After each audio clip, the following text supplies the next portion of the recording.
Bonjour, ici Stevie Ray et bienvenue à cette présentation de Bâton Rouge Live en direct du fameux restaurant de Lachenay, situé au 1400 rue Yves Blais. C'est l'émission qui vous propose d'aller dans toutes les directions à chaque semaine et nous sommes disponibles sur Facebook, sur Quai Marina Flashback. Nous allons terminer l'émission avec l'éditorial sur la LNH qui a couronné ses nouveaux champions cette semaine, soit le Lightning de Tampa Bay. Notre deuxième invité est un propriétaire d'un marché métro bien connu dans la région, avec qui nous parlerons de l'incidence de la crise sur le marché de l'alimentation et de sa carrière. Nous serons en compagnie de M. Peter Fogarty. Mais pour ouvrir l'émission, notre première invitée est une athlète ayant beaucoup de caractère et de détermination.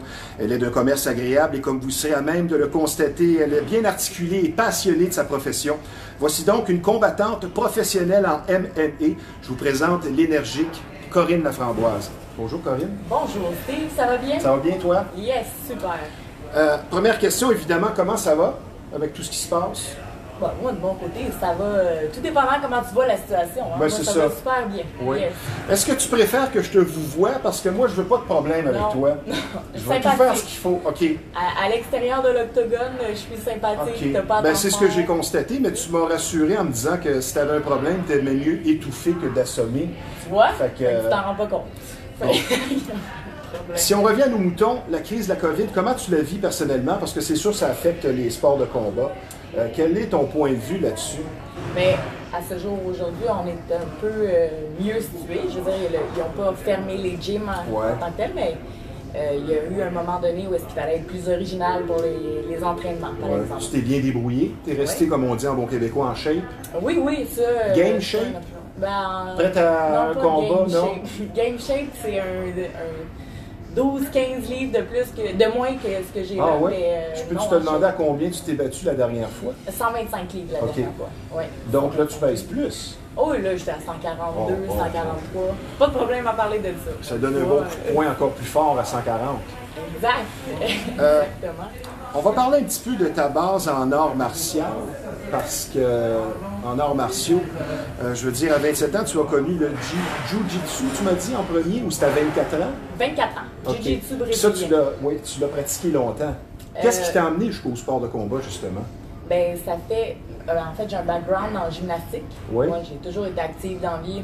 Ça, pas de problème avec ça. Oui. Puis, ce qui m'a amené à commencer le Jiu-Jitsu, mon ancien petit copain faisait de la boxe. Fait qu'on était dans le gym et faute de le regarder, suivre son cours de boxe pendant toute l'heure, je regardais ailleurs ce qui se passait. Puis, il y avait un petit gars, il y avait un cours de Jiu-Jitsu qui se donnait. Puis il y a un petit gars de 120 livres à peu près qui était capable de soumettre un plus gros de 200. Fait que moi, j'étais bien impressionnée par ça. Puis je me suis dit que pour les femmes en tant que telles, la plupart, pas la plupart du temps, mais souvent on est un petit peu plus petite qu'un homme, ça peut être bien pratique. Fait que j'ai commencé à 6 fois semaine parce que le dimanche c'était fermé. Puis excessive que je suis, une ou deux fois par jour. Excessive ou énergique? Oui, énergique. C'est un peu synonyme. Tu as une base en psychologie, et ça, pour les préjugés concernant les gens qui pratiquent les sports de combat, ben, ça vient remettre un petit peu les pendules à l'heure. Puis tu as aussi une formation en hygiène dentaire, je crois. C'est polyvalent, mon affaire. Ben oui. Mais qu'est-ce que tu as fait comme étude en psychologie? J'ai commencé un bac à l'Université de Montréal en psychologie. J'étais vraiment attirée par le processus, la façon dont les gens pensent. Fait que ça, je trouvais ça intéressant. Ça l'a bifurqué selon les situations, selon certaines situations. Je voulais quelque chose de plus concret, plus rapide aussi. Puis la technique en hygiène dentaire, c'est une technique de 3 ans. Le taux de placement, il est bon? Il est super bon. Le salaire est vraiment bien, l'horaire aussi. Fait que c'était plus pour le côté pratique que le travail en tant que tel. C'était plus pour le côté pratique. T'es-tu déjà fait casser les dents? Non! Mon Dieu, tu t'es fait casser le nez quelquefois. Le nez, la mâchoire, le tibia, des orteils. Tu vis de ta passion. Tu es professionnel en MMA. Je sais que pour toi, c'est une grande fierté. Comment l'aventure professionnelle en MMA a-t-elle commencé? Qui t'a approché ou c'est toi qui as ouvert les portes? C'est moi qui ai choisi d'aller directement au niveau professionnel parce que je retourne avec mon Jiu-Jitsu. Ouais, Jiu-Jitsu, quand tu fais des compétitions, c'est toi qu'il faut qu'il paye pour ton billet d'avion, celui de ton coach, ton entrée, ton hôtel. Fait que là, je trouvais que ça revenait cher de pratiquer un sport que j'adore à ce point-là. Fait que je me suis dit, ben, c'est bien d'être payé pour faire ce que j'aime dans la vie. Puis, on va, pour être payé, ben, les combats en arts martiaux mixtes, c'est l'organisation qui s'occupe de payer, plus tu as une bourse pour ça. Fait que j'ai décidé de faire la transition tout de suite au niveau professionnel, pas aller en amateur, parce qu'en amateur, tu as des plus gros gants. OK. Puis, tandis qu'au niveau professionnel, c'est des petits gants de 14. Qui font plus mal. Bien, qui font plus mal, mais moi, je me disais, bon, ben, ma game de Jiu-Jitsu, ça va être plus pratique d'avoir des plus petits gants pour.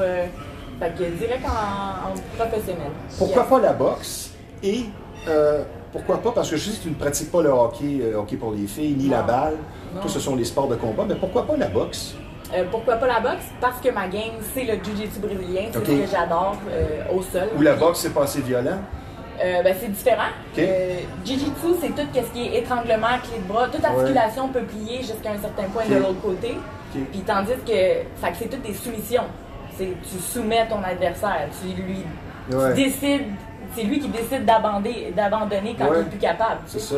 Tandis qu'en boxe, ben, je trouve que c'est drastique, c'est violent, mon Dieu. C'est plus drastique. C'était plus. Non, la boxe, ça ne va pas pareil. C'est quoi le plus difficile dans ton sport? Parce que c'est exigeant physiquement et mentalement. Tu dirais, c'est quoi, en résumé, disons, en une phrase, qu'est-ce qui est le plus difficile dans ton sport? Est-ce que c'est de rester dans un morceau? C'est quoi? Les commotions? La diète. La diète? Oui, la diète. Clairement, la diète. Je déteste. Ah oui? Il me semble que manger, c'est un Toi, plaisir, c'est burger frites, c'est correct. Ben non, pas tant que ça. Non. Mais quand tu as 20 livres à perdre en un mois... Pour faire la pesée.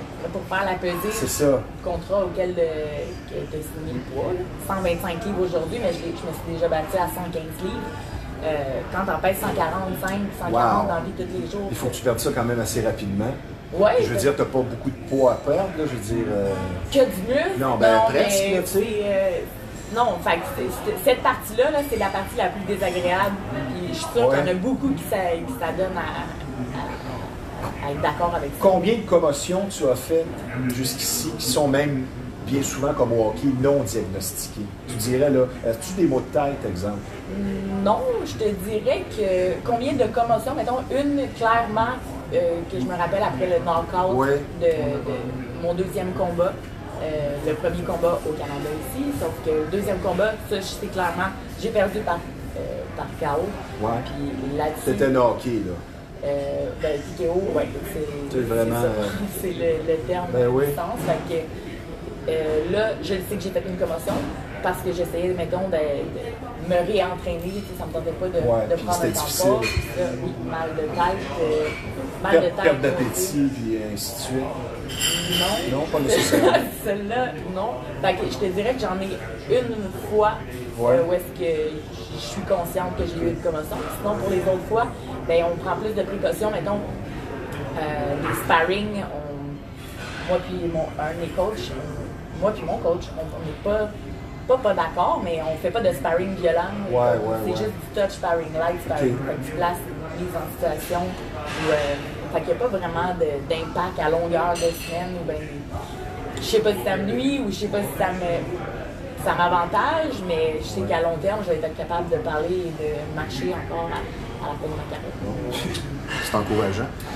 Corinne, tu es une jeune femme pleine de vie. Manifestement, tu es dotée d'une personnalité énergique qui doit être dure à suivre par moments. Mais tu es aussi bien articulé dans ton langage. Jusqu'à quel point la personnalité d'un combattant se reflète dans le ring? Exemple, quelqu'un qui peut-être se décourage plus facilement, les fins de combat, ben, il va être moins énergique. Jusqu'à quel point la personnalité se reflète dans le ring?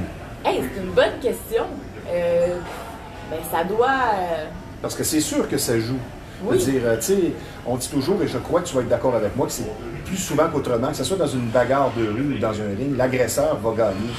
Je veux dire, si tu as une personnalité un peu plus passive que ton adversaire, moi je suis sûr que ça joue, mais je veux ton point de vue là-dessus. Ben, je peux me référer à ce que je suis. Oui. J'ai de la difficulté à abandonner, fait que persévérance. Ben oui. dans le tapis. C'est fait ça. que moi, ça, c'est quelque chose qui se reflète pendant Un mes peu comme dans le combats. domaine des médias, je veux dire, c'est difficile de se trouver des boulots. Puis si tu abandonnes facilement, tu ne t'offres pas longtemps. Je pense que dans le combat, c'est ça. La persévérance, c'est... Donc ta réponse, c'est oui. Ma réponse, Ben, je veux dire, la personnalité est reflétée dans le ring. Je pense que oui. Oui. Jusqu'à un certain point, je pense que oui. Est-ce que pendant un combat, si tu manges une bonne claque, est-ce que ça te motive? C'est une motivation additionnelle dans le sens que, ouais, tu m'as fait mal, ou j'ai entendu ça chez des boxeurs, moi, ça te réveille. Ouais, c'est ben, comme c'est réveiller ça. un ours. Mais là, Es-tu c'est d'accord double- avec ça? Double tranchant parce que c'est l'effet que ça fait, OK? Là, tu fais timer ou bien si je parle toujours aux jeunes. Ben oui, la ben dernière oui. fois à mon combat, je me suis fait péter le nez. Il était en dessous de l'œil droit, littéralement. Wow. Fait que là, wow, OK. Là, les yeux t'allument, puis là, c'est une charge de plus. T'as un peu d'ego qui embarque Ben avec. oui. C'est pas vrai que je vais me faire péter le nez devant tout le monde qui me regarde ici. Rar! Fait que là, ça s'embarque, mais c'est double tranchant. Oui. Tu te mets à vouloir gagner à tout prix, puis là, ben, tu t'en perds ta technique. Non, tu sais, c'est ça. ou tu fais juste dans mon cas, je fais juste charger, je fais juste aller de l'avant puis vouloir gagner à tout prix, mais j'en perds le côté technique. Mais jamais je vais te provoquer, tu peux être sûr de ça. Ben, Corinne. tu fais bien. Non. Corinne, ça fait mal une double fracture de la mâchoire? Et surtout quand on pense que c'est une dent qui est cassée seulement, parce que j'ai vu ça dans une de tes entrevues, quand je nous préparais, puis tout ça. Tu veux Ouais. me raconter cet épisode-là? Ben, qui mon était un petit peu premier, drôle. Mais oui, je te dirais, premier combat en Allemagne, j'arrive là avec Fabio Allenda, qui est mon head coach. OK. Puis lui, il a de l'expérience. Tu sais, il était avec Pat Côté, combattant, l'UFC, puis Charles Jourdain, un autre gars. Puis, fait qu'il est bien relax, il n'y a pas de problème. Tu sais, puis OK, on s'en va en Allemagne. J'arrive là avec premier combat, hein, c'est mon premier combat. Je sais pas à quoi ça ressemble d'avoir un punch à coup de 4-11, le petit gant de 4-11. Et celui-là, il a bien rentré. Ben, là, le plan de match, c'était on travaille un peu debout, Ouais. puis après on l'amène au sol, puis Ok. on finit ça par soumission. OK, bon, on travaille debout, pas de problème. Tu sais, mais là, le problème, elle était championne du monde en kickboxing, K1. Fait que là, OK, on travaille debout. Pow, pow, pow! C'est pas le fun, travailler debout, OK? On s'en va au sol. Je gagne ce combat, clé de bras, super. Je me relève. Là, il y a un espace Ben entre oui. deux dents. Fait que là, j'étais là, oh my God, ma boss, ma dentiste à l'époque, elle va me tuer, c'est sûr et certain. C'est Je peux bizarre, pas revenir ça. avec des dents. Je pensais que ma dent, elle était twistée. Mais, puis c'est... que là, j'en parle à Fabio, je vois, ben, j'ai mal un peu tu sais, j'ai mal un peu à mâchoire. Girl, you're in the pain business now. T'es dans le domaine de la douleur à cette heure. Fait qu'en gros, OK, on va aller prendre une bière. On est allé prendre une bière. En revenant au Québec, là, je ressemblais à un petit écureuil. 2 jours, 3 jours après, C'est j'allais là que- passer un scan, puis double fracture de la mâchoire. Fait que c'était pas une dent qui avait twisté pour faire l'espace, c'était un petit morceau de fracture qui s'était déplacé. Donc, tu as bu à la paille pendant un certain temps? Non. Non? C'était. J'ai traitement d'orthodontie. Moi, Ok. je fais de l'orthodontie. Fait qu'on a des coquilles transparentes avec des isolines que j'avais déjà c'est commencé bien, à ça. mettre. Fait que ça s'est soudé toute seule. Je pense que ça n'existe plus. Puis je devrais être au courant. C'est pas selon le dans mon domaine, protocole. Mais non, C'est ça a les été- nouveaux protocoles. Jusqu'à quel point il y a de l'intimidation avant et pendant le combat? Jusqu'à quel point ça compte, tout ça? Il y en a qui sont super bons. Ça doit dépendre de l'adversaire contre laquelle tu te bats ou il y en a qui sont super bons ou bonnes à faire du trash talk. Oui, trash talk, intimider verbalement. Oui, je ne sais pas, moi. C'est pas à ton quel cas? point- Non. Toi, ben tu t'en non. vas faire ton travail. Moi, je veux que mon adversaire elle soit là. Je veux dire, Ouais, si j'ai ouais. pas d'adversaire, j'ai pas de combat. Fait que je suis pas. As-tu vécu beaucoup de désapprobation, que ce soit familiale ou autre, quand tu as décidé de faire carrière en MMA? Ta maman, est-ce qu'elle était d'accord avec toi et ton père? Je veux dire, une femme, veut pas, on a beau pas avoir de préjugés, qui décide de frapper et de se faire frapper pour gagner sa vie, c'est particulier. Je veux dire, tu es féminine aussi, Oui. pour continuer dans les préjugés. Je veux dire, familialement, comment ça s'est passé? Ben, ma mère, elle a toujours été, de moi et mon frère, notre fan numéro 1. Fait que n'importe quoi qu'on faisait, ma mère, c'était OK, bravo, Ben oui. let's go. Mais là, elle se Un appui inconditionnel. Oui, ça, c'est ma maman. Ok, mais c'est le fun, ça. Puis, mais elle a eu un 2 secondes, là. Tu sais, elle a. Ah, OK. déstabilisé un petit peu. Mais c'est pas grave, supporter number one. Mon père, par exemple, non, lui, il était pas épaté par t'es protecteur un peu aussi, c'est normal, là. T'es allé à l'université, t'as étudié dans la vie, où c'est qu'on l'a échappé? Tu l'as pas échappé, bonne celle-là. Oui. Mais non, mon père un peu plus réticent, puis normal, là, j'imagine. Ça prend combien de temps se remettre d'un combat qui a été plus virulent qu'un autre? Ça prend combien de temps? Les bleus, la fatigue, tout ça, tu dirais? Ben, ça dépend du combat. Hein? Oui, mais un combat où on s'est tapoché pas mal. Là. Ça prend combien de temps de se remettre de ça? Je réponds encore en disant que c'est vraiment relatif. Tu peux avoir un échange. Celui que ça a été le plus long pour toi, ça a été combien de temps, tu dirais? Ben, les 3 fois 5 minutes. Fait que quand on se rend à la décision, ça, c'est relatif. Le deuxième combat que j'ai eu, où est-ce qu'il y a eu un knockout, ça a duré 3 minutes, 4 minutes. C'est toi qui as gagné cette fois-là? Non. La fois où j'ai eu le knockout, 3 minutes, fait que c'est that's it. Fait que là, ça m'a pris du temps, étant donné qu'il y avait une commotion qui découlait de ça. Fait que ça peut aller minimum d'une semaine à 3 mois. Et plus encore. Comme là, le nez cassé du dernier combat, je peux pas fonctionner comme à l'habitude. Mettons, je peux pas faire de sparring tout de suite. J'ai vraiment pas le goût de manger un coup de poing sur le nez. Il va rebouger encore. Mais là, présentement, es-tu à 100% de ta condition physique? Je veux dire, t'as pas mal de part. Là, j'ai le pouce qui était cassé, fait que ça revient. Le nez, c'est plus long, fait que les côtes... Quel aspect de ton sport est peut-être un peu méconnu des gens? Tu dirais, est-ce que c'est par rapport à l'entraînement, par rapport aussi à la question des médias? Qu'est-ce que tu trouves le plus difficile et quel est l'aspect qui est peut-être un peu méconnu? Je dirais méconnu, l'étiquette qu'on y colle, c'est des combats de rue, que tu fais. Non, attends, le combat de rue, je veux dire, il faut que tu aies un minimum de discipline. Oui. De préparation, je veux dire. Oui, c'est des mouvements que tu répètes, puis que c'est de l'effort que tu mets, puis à la place d'aller sortir dans les bars le soir, tu te couches de bonne heure pour être en forme le lendemain. Pas d'alcool, le plan de la diète qui découle de ça. Fait qu'il y a beaucoup de disciplines, je veux dire, que tu peux comparer à n'importe quel autre sport. Peut-être même encore plus. Un athlète au niveau professionnel, oui, il a besoin de discipline. C'est ça. Un minimum. Je parle en jeune, mais moi j'en ai besoin. Mais dans ton sport, peut-être plus que dans les autres, je pense. Ah, je sais pas. Tu penses? Tu dis ça par humilité, mais de l'extérieur, c'est l'impression que j'ai. OK. C'est quoi ton rituel d'avant-combat, disons, les jours qui précèdent ou le jour même? C'est quoi ton rituel? As-tu exemple aussi des superstitions? Mais qu'est-ce que tu fais la semaine et le jour d'un combat? Je suis pas vraiment parlable. Fait que, qu'est-ce que je fais? Je suis pas mal plus au moins c'est franc. C'est franc. Ouais. Puis c'est assez franc, merci. Pour les 2 semaines. 2 semaines précédant un combat, je suis pas... T'es focus. Je suis focus. Des techniques de visualisation, il y en a beaucoup. Ça va être vraiment de suivre la routine. Je vois le monde que mes coachs, oui, c'est ça. Mais pour le restant, ça prend un petit copain compréhensif aussi, je pense. Oui, j'imagine, ou bien supporter là-dedans. Oui. Quand on parle d'influence sur la vie d'un athlète, parfois on parle des gens proches, de la famille, mais qui a eu la plus grande influence sur ta carrière? Qui a eu la plus grande influence sur ma carrière? Tu pourrais me répondre ton père, là, manifestement, c'est pas ça. Ou un modèle, ou quelqu'un que tu as côtoyé. Qui a eu la plus grande influence sur toi? Une autre bonne question, mais ça tu peux pas y répondre. Une autre bonne question. Puis je ne saurais pas te répondre. Moi, si c'était pas de ma mère qui nous... n'importe quoi qu'on faisait, c'était tout le temps parfait. C'est parfait, c'est parfait, c'est super. C'est pas compliqué. Fait que ma mère, elle a aidé pour beaucoup. Il y a aussi mon frère, puis amis proches qui me prennent pas pour... qui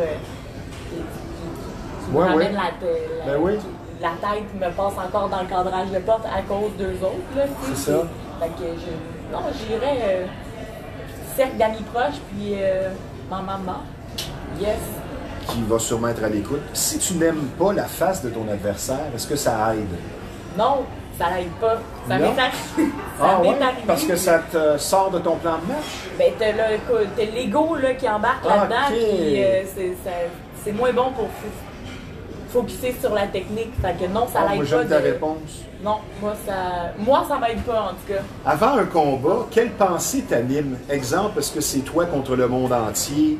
Ou je vais te montrer, toi? Ou c'est quoi qui t'anime comme genre de pensée, ton approche? Avant d'aller dans le ring, as-tu Avant d'aller un adage, quelque chose?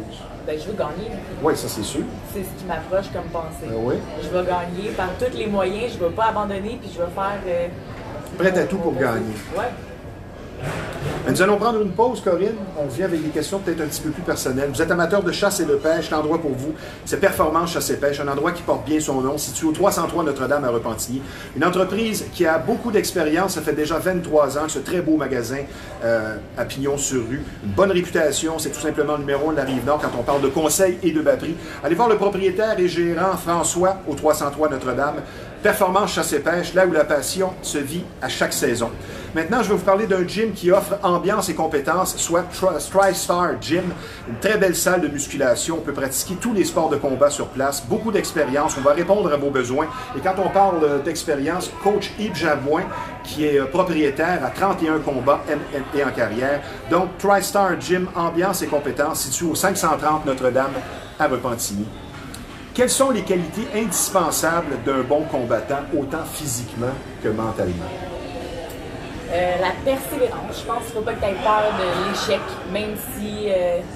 L'échec te sert, finalement. Il faut que tu saches... Oui, il faut que tu sois au courant de comment t'en servir. Tu sais, Ben oui. Pourquoi tu as échoué, pourquoi que ça ne l'a pas fait, puis let's go, on continue, puis on se réajuste.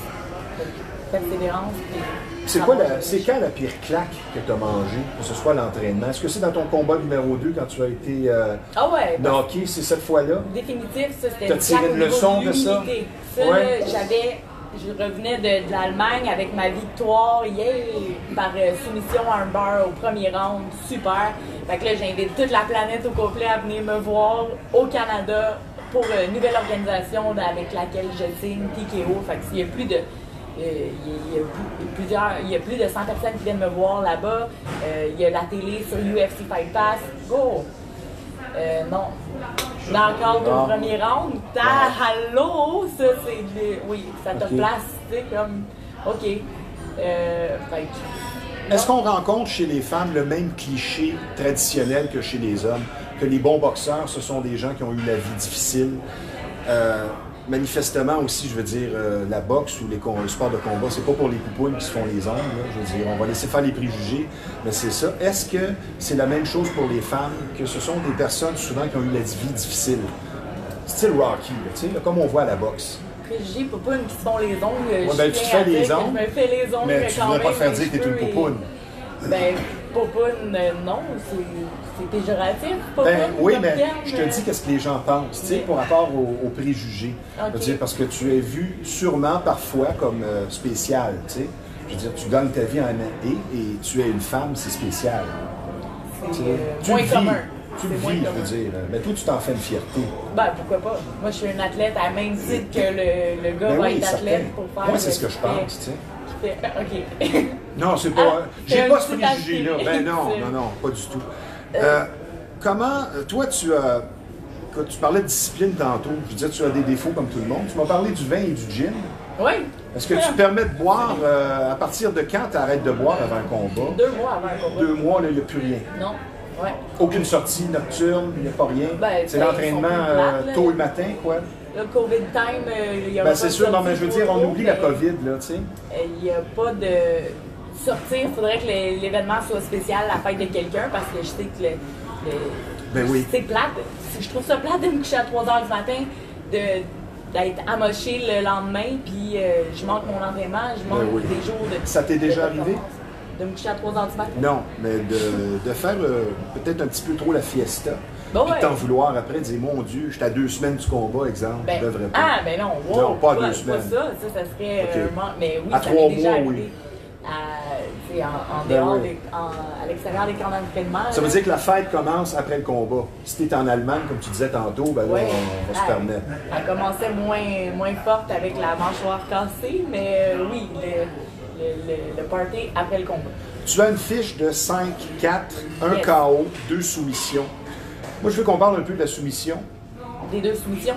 Ben, regarde, se faire soumettre, c'est dur pour l'orgueil. J'aimerais que tu me parles de ça. Puis, soumettre des gars à l'entraînement, je veux dire, tu dois vivre des anecdotes parfois. Ben oui, ben on a des... Comme on disait, on est en minorité de femmes dans ce domaine-là. Là, comme tu es professionnel, je veux dire, ça veut dire que tu as une capacité peut-être plus avancée qu'un autre. Fait qu'à l'entraînement, tu vas en surprendre quelques-uns et tu vois que c'est dur sur l'orgueil. Oui, mais ça, d'habitude, tu t'arranges pour pas être en partner avec des gens qui sont orgueilleux parce que ça amène à rien, ça. Soit qu'ils se fâchent après ou soit... Tu l'as vu, ça. Tu l'as vu, toi, soumettre quelqu'un à l'entraînement, un homme, puis après ça, là, ça fait vraiment pas son affaire. Oui, ça arrive souvent dans les débutants, mettons, ceinture blanche ou ceinture bleue moins, mais c'est pas... tu t'arranges pas pour être en pairing avec ce genre de personnes, tu n'avances pas non plus.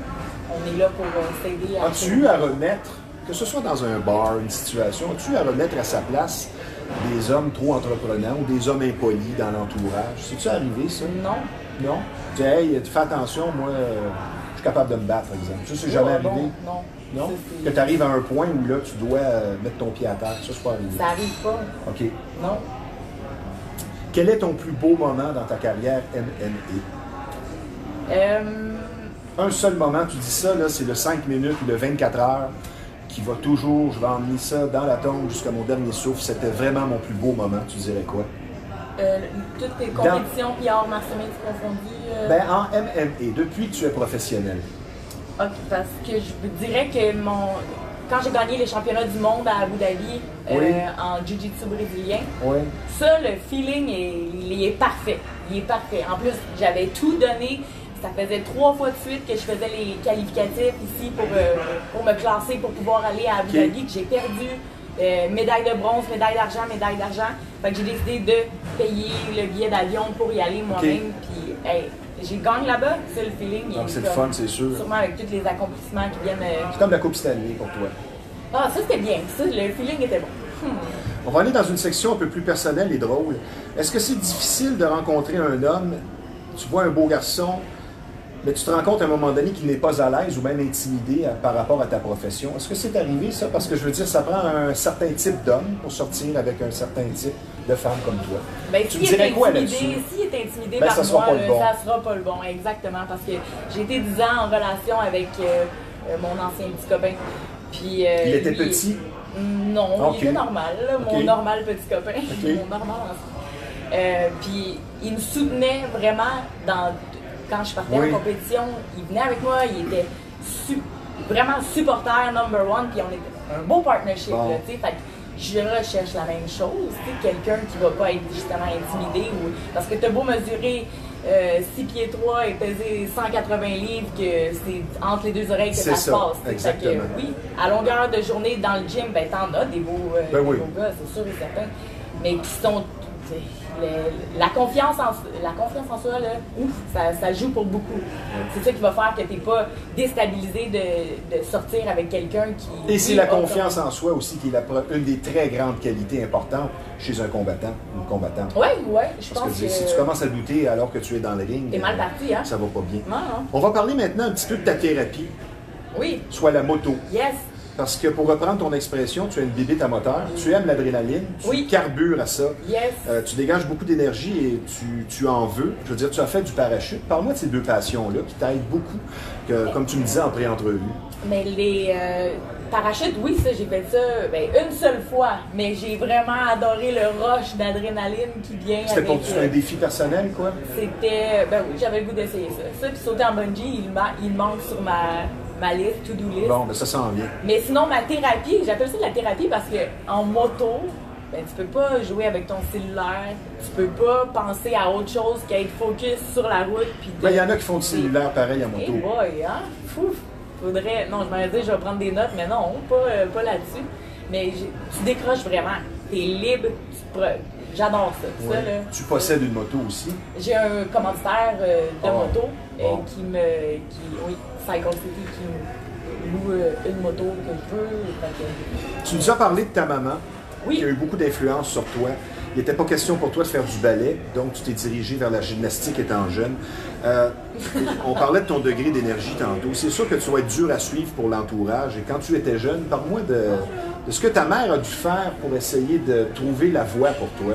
Bien, clairement, là, on disait le ballet, c'est parce que ma mère, elle a fait du ballet. Elle habite sur sa petite planète gentille. Là, okay. Elle a fait du ballet, elle était super posée, délicate. Fait qu'elle a dit, je vais inscrire ma fille, moi aussi, au ballet à l'âge de 5 ans.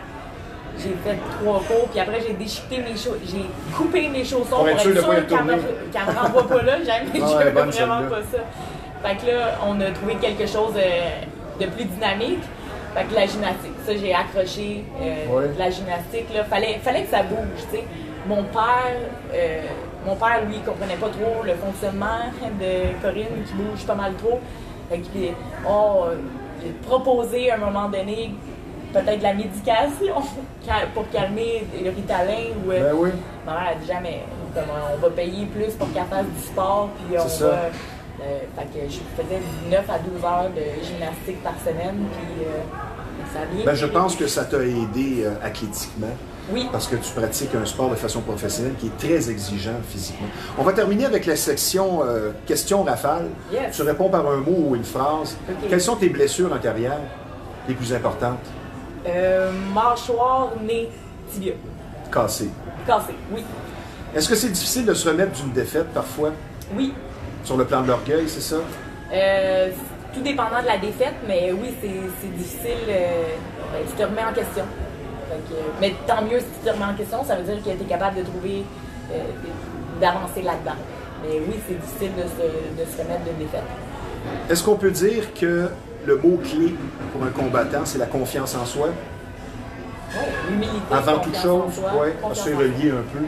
Parce que quelqu'un qui est cocky, ça peut jouer contre lui. Oui. Si le rendement n'est pas là. Il est mieux, oui, c'est ça, il est mieux de rendre la donne. T'es-tu déjà senti mal pour des blessures que tu as infligées à une adversaire? Que ce soit à l'entraînement, que ce soit en combat professionnel. C'est-tu arrivé qu'après, tu dis, ouais, faut-tu que je dise oui? Je me sens pas bien avec ça. Là, tu réponds, c'est ta réponse. À l'entraînement. Il y a un moment donné. Tu veux pas passer pour 100 cœurs, c'est toi? Ouais, ben je me dis, on signe toutes les deux pour être à la même place. Fait que si c'est pas moi, ben ça va être elle, là, mais. Ou vice-versa. Ben oui. Sauf qu'il y a un moment donné, je me rappelle là, la soumission que j'ai finie en triangle contre la Française. Là. Elle, tu vois, là, elle souffrait. Elle était comme arrachée c'était sa première défaite en carrière, puis tu vois que... Après combien de victoires? 4, okay. Je crois, 3 ou 4. Tu l'as surprise. Ouais, puis ça, je me rappelle que, sa face, ça doit être dur sur l'orgueil. C'est son orgueil que j'avais touché. Ça m'avait fait plus de quoi que... Physiquement, je pense que je fais attention à mes partenaires. OK. Oui. Dans notre société qui est de plus en plus non-violente, est-ce que dans 100 ans, les gens vont encore payer pour voir 2 personnes tenter de se faire une commotion? Je crois que c'est sûr et certain. Hein? Ça, c'est depuis le début. Mettons que les gens sont toujours intrigués ou bien... Tu veux dire, c'est encore dans l'humain, ça sera encore là? Oui, ce côté-là, oui, sûr. Je crois. Oui. Faut-il être violent pour pratiquer des sports de combat? Faut-il avoir ce petit côté de violence en soi? Je le suis. Autre bonne question? Bonne question, oui. C'est quoi ta réponse? Spontanément? Spontanément, faut-tu être un violent? On parle à l'extérieur, dans la vie en général. Dans ton caractère, je veux dire, tu as des gens qui sont rapides à donner une claque. Tu as des gens qui sont rapides à hausser le ton ou à insulter. Tu as des gens qui vont se replier sur eux-mêmes. Je pense que quelqu'un qui se replie sur lui, ben c'est pas... ça sera pas sa voie d'aller dans le sport de combat. Il va se faire massacrer. Oui, OK. Peut-être. Ouais. Je sais pas quoi dire. Je te souffle une réponse finalement. Voilà. Tu as beaucoup de discipline. Oui. Je veux dire, ça en prend beaucoup dans ton sport, mais c'est une discipline qui apporte beaucoup plus que juste d'être en forme. Ah oui, sûr et certain. L'estime de soi, l'humilité, tout ce qui vient avec ces sports-là, je ne changerais de ça. As-tu une idole? Non. À part ta maman? Non, j'ai pas d'idole. T'as pas d'idole au point de vue sportif? T'as pas un modèle? J'ai beaucoup de respect pour ceux qui mettent de l'effort autant que j'en mets. Tu sais, je pense au petit, pas au petit, je vais arrêter de l'appeler le petit, Charles Jourdain qui est au UFC. Oui. J'ai beaucoup de respect pour l'effort qu'il met dans dans son travail. Ça, j'ai de l'admiration pour ça. J'avais Pat Côté qui est encore lui aussi. Ce sont des gens pour qui tu as une appréciation. Oui. Dernière question, quels sont tes objectifs à court et à moyen terme? Comme professionnel de MMA? Court terme, on parle de...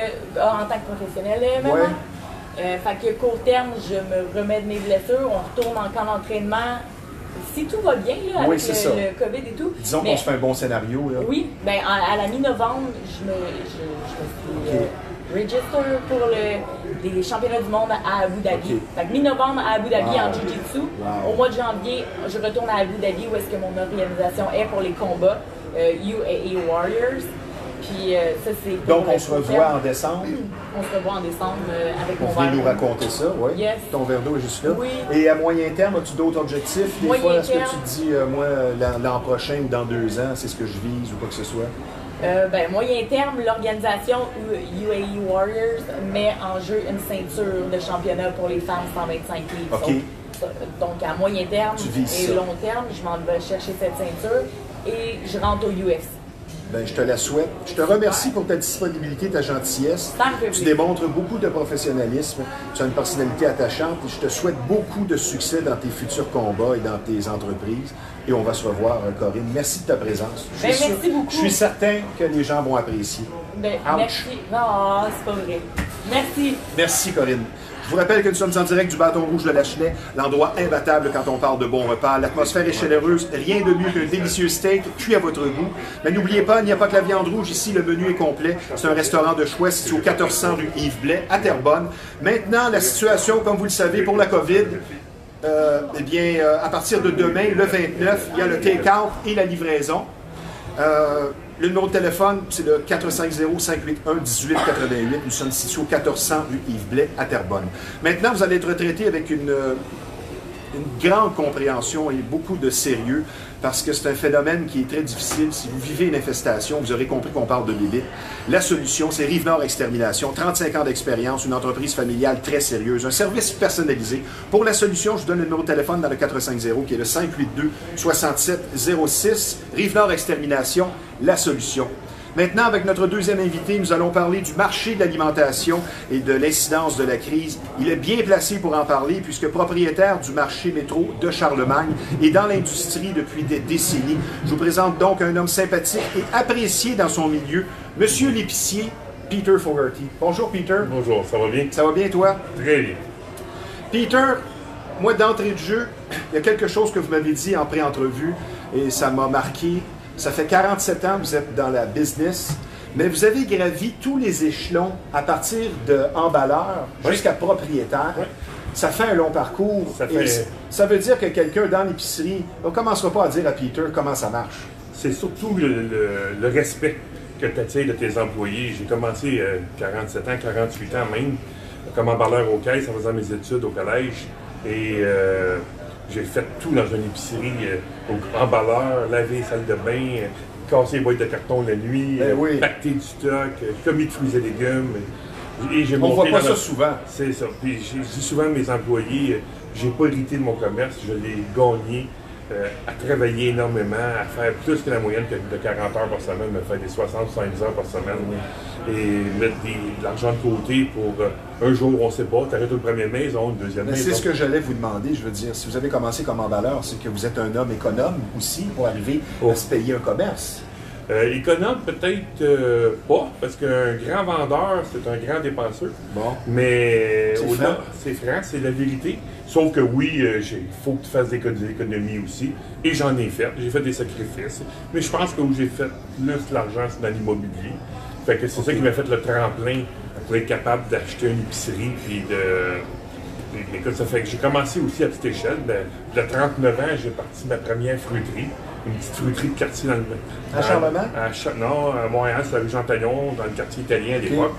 Et un an après, j'ai parti des kiosques de fruits à l'extérieur, que mon frère a encore, c'est la rue Mont-Royal et Rivard. Ça s'appelle des kiosques de fruits Mont-Royal, que c'est mon frère qui a ça aujourd'hui. Mais c'est moi qui ai parti ça il y a 39 ans. Et après ça, je vous en félicite, Peter. Fait que c'est par les échelons. Un peu de chance aussi avec beaucoup de travail, finalement. Je pense que de la chance, ça n'existe pas. Ça un bon joueur fait sa mais, chance, comme on dit. Mais c'est le travail et l'acharnement qui fait que tu peux réussir parce que tu as quand même des échecs malgré tout ça. Des fois, tu fais des grands efforts puis ça avance pas tout le temps à ton goût. Mais je pense que dans ce business-là, dans l'alimentation ou de la vie en affaires, peu importe, je pense qu'il faut que tu sois un Rocky. C'est bon, vous faites un lien avec notre je fais un lien, mais j'ai été président du monde des fruits et légumes en 1995 parce que ma carrière a continué dans l'alimentation. Puis j'étais un gars de fruits et légumes, puis elle a bifurqué comme grossiste en fruits et légumes. En 1995, j'étais le président du monde des fruits et légumes. Et j'ai rentré sur la musique de Rocky. Il y avait quand même 700 personnes à ce banquet-là. Puis le monde savait que j'étais un batailleur puis que je voulais réussir. Puis mais pas un batailleur comme Corinne, un batailleur dans l'âme. Oui. J'ai pas fait cette carrière. J'ai pas fait cette carrière-là, mais j'ai fait de la boxe quand j'étais jeune à Palais National. C'est un sport que j'ai tout le temps bien aimé. Mais au-delà de ça, dans la vie, je pense que il faut que si tu veux réussir, dans n'importe quoi, il faut que tu te batailles. Il faut que tu fasses des efforts. Puis efforts faut que tu sois capable de te relever des échecs et d'y voir parfois un sens aussi. J'en ai eu des échecs, puis j'appelle ça mon combat de boxe. Moi, j'ai tout le temps référé à la boxe. C'est fun. Ça, vous n'aviez pas dit ça en entrevue. Non, mais je me suis tout le temps référé à dire que tu as le droit de tomber, mais tu as le droit de te remonter. Un knockout, ça n'existe pas pour moi. Ça existe que tu peux tomber à terre, mais il faut que tu te remontes. En affaires, ça arrive, ça aussi. J'ai eu mes épreuves comme tout le monde. Je pense que tous les grands gens d'affaires ont eu des épreuves. Mais l'important, c'est comment tu te relèves de tes épreuves, puis comment tu bats pour... savoir tirer des leçons. C'est ça. C'est bien meilleur, je pense. Peter, notre société vit présentement une crise historique, comme on n'en a pas vraiment vu.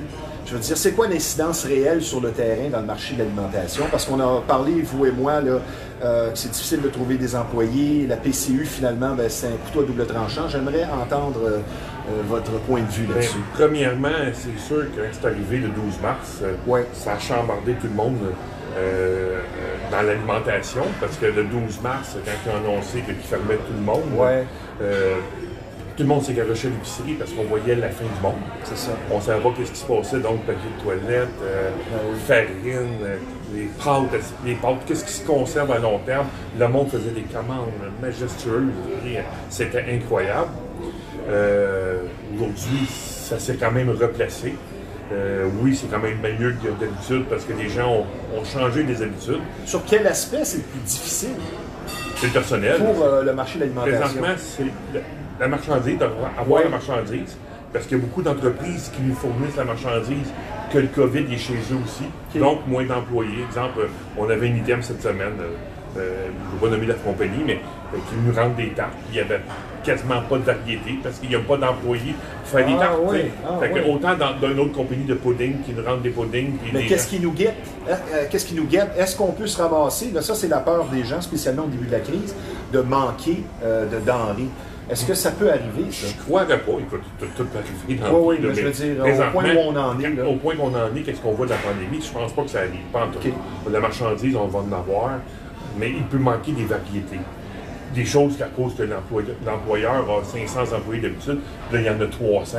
Il y en a qui se sont mis à la PCU. Oui, puis la PCU, c'est un couteau à double tranchant parce que vous me disiez qu'il y a bien des gens, ils ne veulent pas travailler à cause de ça.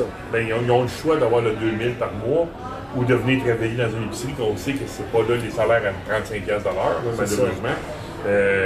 Fait que, on a de la misère quand même à avoir du personnel, puis toutes les épiciers au Québec ont de la misère à avoir du personnel. On s'en sort bien, nous autres, chez nous, mais on vous dit qu'il y a des journées quand même, ou des semaines qu'on dit, 2-3 employés de plus, 4 employés de plus, ça nous ferait du bien, mais je peux me considérer très chanceux, je m'en sors bien. En pré-entrevue, vous m'avez parlé de toutes sortes de choses. J'ai appris, parce que le marché de l'alimentation, je veux dire, je connais ça comme pas plus qu'un autre.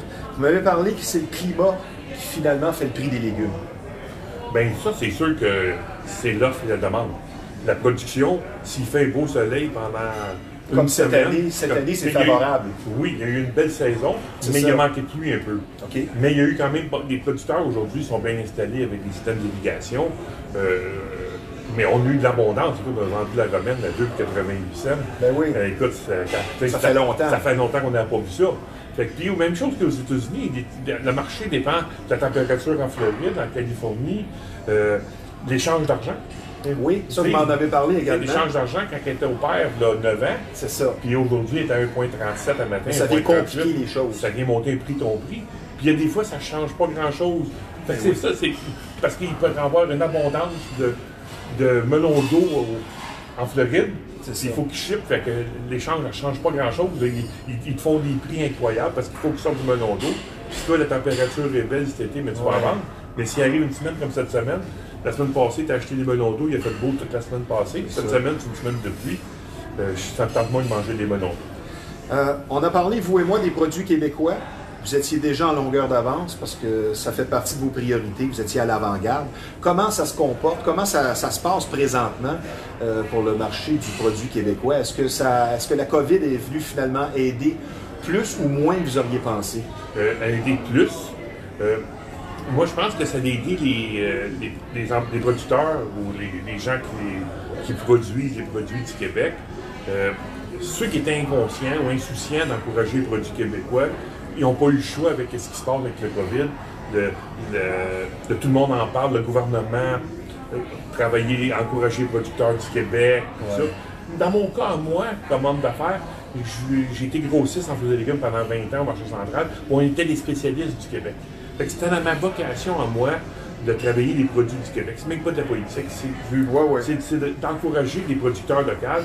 Et quand j'ai acheté mon épicerie Métro il y a 15 ans, c'est la chose que j'ai faite le plus, c'est d'encourager le plus de producteurs artisans dans la Naudière. Okay. Fait que j'ai été un instigateur, même chez Métro, sans prendre de fleurs. Ben oui.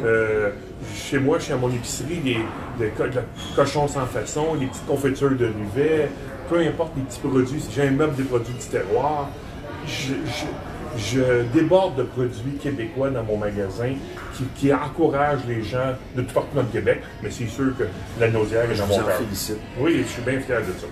Diriger un si vaste groupe d'employés demande du doigté, parfois même de la psychologie. Oui. Vous avez 120 employés, je crois. Oui, 120 employés. Êtes-vous un patron dur? Comment vous définissez-vous? Je pense que je suis un patron exigeant. Oui, mais honnête. Mais honnête et gentil.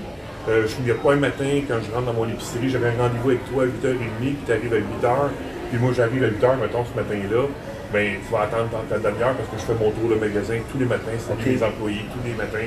Je vérifie si tout est correct avec mes employés. Ma porte est tout le temps ouverte pour mes employés. Je pense que c'est ça qui fait la différence, d'être un propriétaire humain. Mais il faut dire aussi que j'ai commencé comme eux autres. Donc, vous comprenez la position. Je connais la position. Ils ont un ouvrage à faire, ils ont un job à faire. Moi, j'ai un job à faire comme propriétaire. Je suis très exigeant parce que je suis fier de mon épicerie. C'est ça. Mais ma fierté, mes exigences, je les transmets à mes employés. Puis ils ont cette même fierté-là. Ah, ben ça, c'est bien. Écoute, on est quand même coté chez Métro avec un bon marchand, avoir des bons employés, puis c'est ça qui fait ma fierté. On va y revenir. Je vais prendre une pause pour faire une petite annonce, mon cher Peter. Je vais vous parler d'un garage tout à fait particulier, Samoto, qui est situé au 1133 Notre-Dame. Un garage dont la réputation n'est plus à refaire. La confiance règne. Le travail est bien fait. C'est le respect du client. Beaucoup d'explications sont données sur place. De longues années d'expérience vous attendent. Moi, personnellement, j'aime bien dire que ce sont les tops de la mécanique. Samoto, situé au 1133 Notre-Dame. Manifestement, Peter, vous affichez beaucoup de fierté dans votre travail et je crois que ça fait partie de la culture de l'entreprise chez vous. C'est quoi la plus grande force de votre entreprise? Le service personnalisé, oui, le choix, mais vous diriez dans vos priorités, c'est quoi? Dans ce que vous offrez? Premièrement, la qualité, la fraîcheur, la propreté du magasin. Il n'y a pas de viande à demi-prix parce que ça fait 3 jours? Non, ça n'existe pas chez nous. Qu'est-ce qui est important pour moi, c'est vraiment la qualité, la variété, l'abondance et l'apparence du magasin qui a une belle mise en marché. Ben, j'aime votre réponse parce que ma prochaine question, sans tomber dans les clichés publicitaires, qu'est-ce qui fait un bon épicier, une bonne épicerie? Mais premièrement, qu'est-ce qui fait? Je pense que premièrement, ma présence. Je suis un propriétaire qui est présent dans son magasin. Je suis un épicier dans l'âme. Les gens s'identifient à vous. C'est ça. Ma profession, c'est épicier. Et c'est ça qui est le slogan de chez Métro aussi. À l'époque, il y a encore une profession épicier. Mais je suis vraiment un épicier dans l'âme. Je ne suis pas juste un homme d'affaires, mais je suis un épicier. Fait que ça fait la différence dans mon épicerie. Je suis tout le temps dans mon épicerie. Fait que les gens, ils se sentent en sécurité quand ils rentrent dans mon magasin. Parce qu'ils trouvent ça plaisant de voir le propriétaire qui s'occupe de ses affaires. Puis ça, j'en ai des compliments à toutes les semaines de mes clients dire on aime ça venir chez vous, du Fogarty. Vous êtes tout le temps présent. Si on cherche un produit, vous nous aidez à le trouver. Si vous ne l'avez pas, vous le trouvez pour nous. Je les rappelle la semaine après, dire oui, on a trouvé le produit. Ça fait toute la différence. Avec la vaste expérience que vous possédez, quelles sont les 2 ou 3 qualités principales d'un bon dirigeant d'entreprise, selon vous? Écoutez, il faut être proche quand même de tes affaires. Hein. L'alimentation, c'est une question de sous. Fait que faut que tu gères bien tes choses. Je pense d'avoir une bonne équipe de travailler avec toi. Moi, j'ai la chance d'avoir une équipe de direction super. Je pense que je considère que j'ai peut-être un des meilleurs gérants qui existent dans l'alimentation. S'il est à l'écoute, il va trouver ça le fun. Mais je lui dis, je les remercie. Tu sais, à un certain moment donné, la tape dans le dos et les félicitations, c'est important. Oui. Je pense que ça, c'est un autre bon critère. Oui, parce qu'un patron qui ne fait que te critiquer et bien souvent jamais te demander comment ça va, ni dire bonjour. C'est pas objectif. Tu n'arrives pas à grand-chose. Pas très professionnel. Puis après ça, ben écoute, les employés, ils me redonnent ce que je veux dans mon épicerie. Fait que, automatiquement, les clients s'en ressentent. Tout le monde régulièrement compte de me faire dire oui, je suis là, mais me fait dire à tous les jours, vos employés sont le fun, vos employés sont gentils, ils nous sourissent. Ça veut tout dire.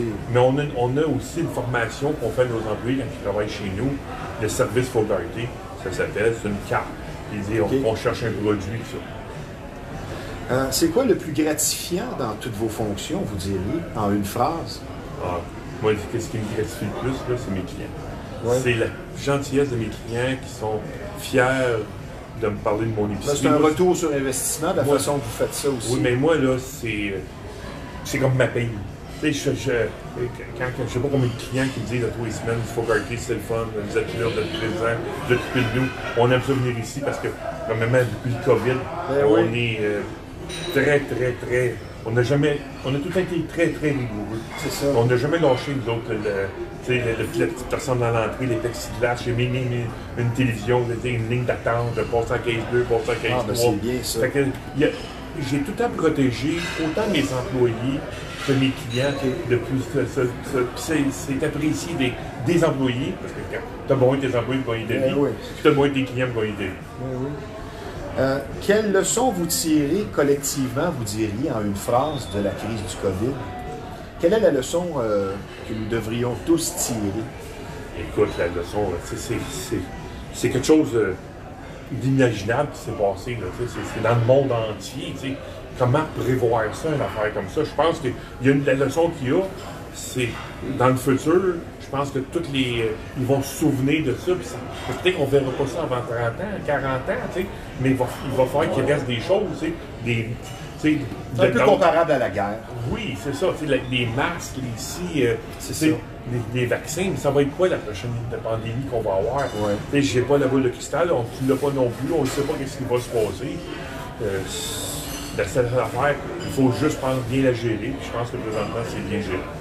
Peter, si on faisait un comparatif, votre métier d'épicier avec il y a 25 ans, est-ce que c'est plus difficile, plus exigeant? Qu'est-ce qui a changé? Quelle est la plus grande différence? Je pense qu'aujourd'hui, qu'est-ce qui a changé? C'est tous nos fameux chefs à télévision qui nous font des belles recettes, mais des fois, je dis, parce que les clients arrivent au magasin, as-tu telle épice, as-tu tel produit? Donc, c'est venu aider les ventes. C'est venu aider les ventes.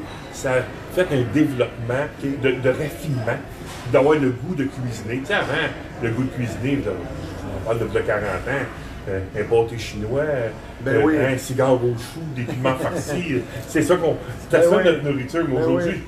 La poutine? La poutine, je pense pas que ça a bien changé, mais tu sais, les gens ont changé la variété de poissons qu'on a aujourd'hui, la variété de sortes de viande, que ce soit de l'agneau, du lapin, du canard. On peut manger ça tous les semaines aujourd'hui. Avant, ça n'existait pas. Les fruits et légumes. Je me rappelle quand j'ai commencé ma carrière, on achetait une caisse de kiwis, ça prenait la semaine pour la vendre. Aujourd'hui, tu peux rentrer ça à palette quand c'est en spécial. Fait que les gens vont voyager à travers le monde. C'est ça. Fait qu'ils ont vu d'autres cultures. Ouvrir son horizon. Ouvrir son horizon. Fait que je pense que ça. Puis il y a tellement de variétés dans une épicerie. Avant, on disait steak, des dingues patates, tu sais. Oui. Aujourd'hui, c'est incroyable toute la variété. qu'on peut avoir dans une épicerie, puis écoute, ça fait toute la différence. Oui. En terminant, vous avez le désir d'aider la communauté, vous en faites la preuve en étant président d'honneur du mouvement Fin à la fin. Moi, j'aimerais qu'on parle de ça. Qu'est-ce que ça veut dire? Qu'est-ce que ça apporte? Quelle est votre implication? Maintenant, je suis président d'honneur depuis 8 ans de cet organisme-là, Fin à la fin. C'est un organisme qui nourrit les familles tous les jeudis, 170 familles dans la région de la MRC, avec des denrées alimentaires qu'on donne de toutes les épiceries de la région, des pharmacies, des produits qui sont encore consommables, bien entendu. On fait une collecte de fonds présentement, une campagne oui. Du 1er octobre au 31 octobre, pour ramasser des sous dans tous les métros, des GA, des Super C, Provigo, pharmacies de la région. On va demander des dons de 2, 3, 5 aux caisses. Ça commence demain. Pour nous autres, le 1er octobre, je ne sais pas quand c'est diffusé, mais je veux te dire que ça commence là. Oui. Et des généreux donateurs dans la communauté, que c'est ma job de rencontrer et d'essayer de solliciter de l'argent. L'année passée, j'avais ramassé 150 000 pour Fin à la Fin. Quand j'ai rentré là, il y a 8 ans, il fallait ramasser 25 000. Vous faites une différence. Je crois beaucoup. Moi, je vis dans l'alimentation avec l'abondance. C'est ça. Si j'ai le goût de manger un steak, ce soir, je vais manger un steak. Ouais. Mais c'est pas tout le monde qui a cette chance-là. Fait que moi, c'est quelque chose qui m'affecte, qui me touche. Fait que j'ai donné mon temps. Depuis longtemps, quand j'étais dans les fruits et légumes, j'étais avec le Club des petits déjeuners. J'étais le premier donateur de fruits et légumes dans le Club des petits déjeuners. Et puis aujourd'hui, Fin à la fin, c'est ma cause. C'est ma cause, je suis un marchand d'alimentation. Fait que les gens qui sont mal nourris, qui n'ont pas de chance, c'est bien dit, ça me touche énormément. Il y a encore beaucoup de familles qui ont faim. Beaucoup trop, évidemment, mais il y en a encore beaucoup. Il va en avoir encore tout le temps, les familles. Il y en a autant qu'il y en avait il y a 10 ans, 20 ans, 30 ans, selon vous? Autant, et là, plus avec la pandémie, ouais, nos demandes sont à 66 d'augmentation à tous les semaines. Il faut donner de la nourriture, il faut trouver de ça, il faut trouver de l'argent pour nourrir ça. Puis cette année, avec la pandémie, on avait à tous les années, Fin à la fin, un spectacle au théâtre Hector Charlois. Cette année, c'était Guylaine Tanguay. L'année passée, c'était Grégory Charles. Si vous avez besoin, oui, soit d'un présentateur ou quelque chose, oui. Moi, je on va faire plaisir. On va se reparler. On va avoir la chance de se reparler, mais cette année, malheureusement, c'est cancellé. Mais on a remis Guylaine Tanguay l'année prochaine, en souhaitant que ça marche. Mais entre ça, il faut que je trouve pareil 150 000. Fait que m'a dit que même un matin, j'étais avec le président de la construction, qui était mon voisin de maison, puis je demandais, Rénal, tu des chums, des gars de la construction, il me dit, appelle quel gars, de l'année passée, il m'a donné 10 000. Fait que je l'ai appelé ce matin, tu sais. Fait que ma job à moi, c'est d'aller voir des gens que je connais, des gens d'affaires, puis lui dire, es-tu capable d'être un peu plus généreux? Cette année, l'année passée, tu m'as donné 5 000, tu peux-tu monter? Mais c'est ça que je fais présentement. Peter, est-ce que je me trompe en disant que c'est peut-être pas votre plus grande fierté, mais sûrement une de vos plus grandes fiertés? Le mouvement Fin à la fin et d'en être président d'honneur aussi. Écoute, oui, je donne... C'est quelque chose, ça, je donne mon cœur à Fin à la fin, je donne ma passion à Fin à la fin, je donne les connaissances que j'ai, les références que j'ai à Fin à la fin. Mon objectif, c'est qu'au moins ceux qui n'ont besoin soient capables de manger à tous les semaines. Fait que ça, pour moi, c'est important. Puis ça arrive de temps en temps au magasin, écoute, je ne veux pas publiciser ça directement, mais j'ai vu de temps en temps, je ne pas régulièrement, mais de temps en temps, des gens qui n'avaient pas d'argent à payer la commande, je le payais. Puis il me repayait. Je disais, écoutez, vous me payerez quand vous êtes capable. Pas de petit livre, pas de petit rien. Puis, à un certain moment donné, une fois Fogarty m'a demandé au caisse, c'était une madame, elle m'a donné 40$, 50$ parce que j'avais donné sa commande là, un mois ou peu importe. Tu sais, mais c'est correct, c'est ça. On a la chance de bien gagner notre vie. Il faut redonner, puis si la vie est bonne... Redonner, ça, c'est le mot-clé. Comment veux-tu recevoir dans la vie si tu ne donnes pas? C'est ça, moi, je dis souvent, la vie est bonne, tu sais, mais elle n'est pas bonne pour tous. Fait qu'il faut vraiment que ceux qui sont dans l'autre côté de la clôture, ben... Puis souvent, c'est juste temporaire, hein? Oui, c'est pas... Une mauvaise passe. Une mauvaise passe. Fin à la fin, les gens qui... Ça peut être une séparation. Une séparation, un cancer. Tu sais, le mari pogne un cancer, mal assuré à sa compagnie. Fait que c'est... Tu sais, il y a des gens, des fois, qui portent des jugements, ils disent « Ah, j'ai vu quelqu'un qui était en fin de la fin, mais il y avait une belle voiture là. » Ben oui, il est arrivé un cancer, il est arrivé quelque chose. Il n'y a pas de jugement. C'est comme ça. Peter, vous êtes humain, manifestement. Puis merci pour tout ce que vous faites. Vous êtes un exemple. Et longue vie à votre entreprise. Merci d'avoir été des nôtres. Ça fait plaisir. Ce n'est qu'une première, on va se reprendre. Merci, Peter. Bonne journée. On se donne le coude. On se donne le coude. J'aurais voulu vous donner un baiser, mais je ne peux pas. Mais je ne suis pas dans cette équipe-là.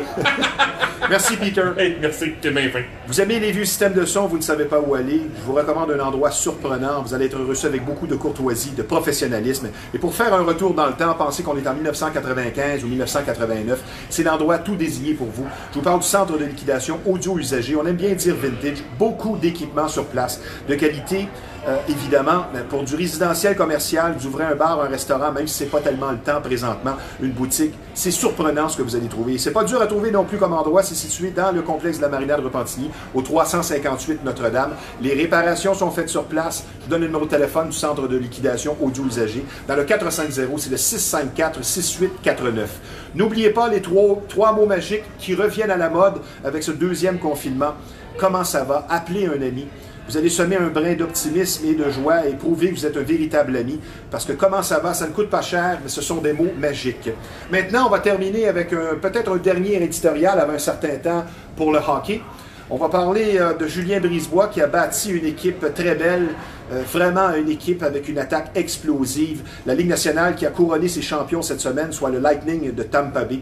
Une statistique intéressante, dans le match numéro 6, avant le match numéro 6, Brayden Point, alors qu'il marque, c'est 10 victoires, aucune défaite pour Tampa Bay. Donc, il a marqué. On savait que les carottes étaient cuites. C'est 11-0 leur fiche quand Brayden Point marque. Et remporter la Coupe Stanley sans un marqueur de 50 buts, même de 60, comme Steven Stamkos, c'est tout un exploit, ça il faut le dire. Et les célébrations cette année étaient très sobres, mais beaucoup de choses bizarres lors des séries. Mais le même calibre, une bulle de 65 jours, ça c'est tout le mérite aux joueurs et aux entraîneurs. Tampa Bay maintenant, une équipe bâtie pour le hockey d'aujourd'hui qui a su également épuiser et fatiguer les défenseurs des Stars de Dallas par un nombre de mises en échec impressionnant. Mais avant tout, c'est simplement la victoire du talent. Et alors que nous regardions la dernière période de la saison, moi je me suis posé la question, à quand la prochaine période de hockey? Sûrement pas avant janvier, même si on parle du début décembre, ça c'est peu réaliste, et ce ne sera sûrement pas un calendrier de 82 matchs. Et avant ce tournoi estival, force est d'admettre qu'il y avait beaucoup de scepticisme dans la salle, mais le calibre de jeu durant ces séries d'été était exceptionnel comme toujours. Les joueurs ont démontré beaucoup de professionnalisme dans cette tâche qui n'était pas facile. Et pour ceux qui parlent d'un astérix à côté de l'année 2020 pour le grand livre de l'histoire de la LNH en raison de la bulle pour ce championnat, eh bien non, il n'y aura sûrement pas d'astérisque sur ce championnat remporté durant une période tristement historique. Au contraire, ça a été plus difficile. Ce n'est pas un astérisque qu'on va mettre, mais plutôt une étoile. Les joueurs étaient isolés sur la route, loin de leur famille. Ça, c'était pas facile. Moi, j'ai bien aimé personnellement le commentaire de Gary Bettman alors qu'il a présenté la coupe aux membres de l'équipe du Lightning de Tampa Bay. Il a mentionné aussi, à juste titre, que c'était une des routes les plus difficiles vers la coupe cette année de toute l'histoire de la LNH. En anglais, on dit un playoff run. Et du côté des perdants, on n'a pas à rougir de sa performance. Avec un gardien numéro 2 se rendre en finale, c'est déjà un exploit. C'est dommage pour Rick Bowness, qui roule sa bosse depuis très longtemps dans la LNH et qui est très apprécié par ses pairs. Je vais maintenant vous parler de deux joueurs vétérans du côté des Stars de Dallas, soit Corey Perry. Salut Peter. Salut. À la prochaine. Je vais vous parler de Corey Perry qui, malgré la défaite, est un gagnant. Quel rendement, quel modèle. On le dit très discipliné, spécialement dans son entraînement. 377 buts en carrière. Il a gagné partout. Je vais vous nommer quelques endroits où il a gagné. Lui qui a une carrière de 15 saisons. Dans la Ligue Bantam avec les Peas de Peterborough, Bantam en 2001, il a gagné le championnat. Il a gagné le championnat junior en 2005 contre Crosby et l'Océanique. Une équipe qui a été votée, les London Knights de 2005, équipe du siècle de la Ligue. Donc, c'est quelque chose. Il a gagné quelques trophées. Le trophée Hart, le trophée Maurice Richard comme meilleur buteur. Il a gagné la Coupe Stanley en 2007 avec les Ducks d'Anaheim. On se rappelle en finale contre les Sénateurs. 2016, il était le capitaine des championnats du monde lors de notre victoire du Canada. Et en 2010 et en 2014, eh bien, il faisait partie de l'équipe canadienne championne des Jeux olympiques d'hiver. Je vais vous parler aussi d'un autre joueur des Stars, soit Joe Pavelski, qui lors du match numéro 5, sans que ça paraisse, il a marqué son 61e but en carrière en séries éliminatoires, qui faisait de lui le joueur américain dont la fiche montrait le plus de buts en carrière. Ça, c'est vraiment un exploit. Il faut le mentionner, Joe Pavelski, quel joueur. On le prendrait bien à Montréal, même s'il vieillit. Du côté du Lightning, que dire du gros Pat Maroon? qui fait peur avec sa carrure et sa grosse barbe. C'est un joueur béni des dieux, parce que Pat Maroon, ça veut dire 2 coupes cette année d'affilée. Il s'alignait avec les Blues de Saint-Louis l'an dernier, et cette année, avec Tampa Bay, il remporte une 2e coupe 2 saisons d'affilée. C'est tout un exploit. Et il représente ce petit quelque chose, l'ingrédient subtil, propre aux équipes qui gagnent le championnat de la Coupe Stanley. Et pour conclure, le hockey de la LNH est devenu un jeu si rapide par moment. C'est un véritable jeu de tic-tac-toe sur la glace. Et la meilleure équipe aura gagné, non pas parce qu'elle était moins fatiguée, mais elle avait plus de talent, plus de ressources, plus de joueurs vedettes, un meilleur gardien. Tampa Bay, c'est une équipe qui a su aussi tirer une leçon de la défaite de l'an dernier contre Columbus. Et pour Dallas, c'est une équipe qui s'est bien battue et qui pourra bientôt se reprendre. Maintenant, un mot sur le centre d'imagerie Pixel que l'on surnomme l'incontournable. Quand on parle d'imprimerie de graphisme, c'est tout simplement le numéro 1 de la Rive-Nord qui est situé en face de la marina de Repentigny, au 351 Notre-Dame. Un service varié, très professionnel. Je vous donne le numéro de téléphone de Pixel, l'incontournable, dans le 450. C'est le 654 99 44. Un mot sur un partenaire ici, soit la zone vêtements de sport et classique, qui est située au 148 Notre-Dame. Beaucoup de choix dans cette belle boutique. Salutations à John, le propriétaire. La zone vous propose des marques de choix au meilleur prix. Je vous en nomme quelques-unes, soit Gasp, Better Body, Rider Wear, Gorilla Wear, La Bella Mafia. Et les bottes d'entraînement Automix sont disponibles sur place. Donc, la zone vêtements de sport et classique située au 148 Notre-Dame à Repentigny. Je vous donne le numéro de téléphone dans le 450, qui est le 654 11 13. Maintenant, en terminant, n'oubliez pas, je me répète, je le sais, mais c'est très important, n'oubliez pas les 3 mots magiques, appelez un ami, comment ça va, ça ne coûte pas cher. Et dans ce 2e confinement, très important de travailler en équipe, comme au hockey. Les mesures sont questionnées, mais il faut mettre les chances de son côté et respecter le masque et ainsi de suite. On va se revoir bientôt. Sur ce, ici Stevie Ray, merci d'avoir été des nôtres. À la semaine prochaine.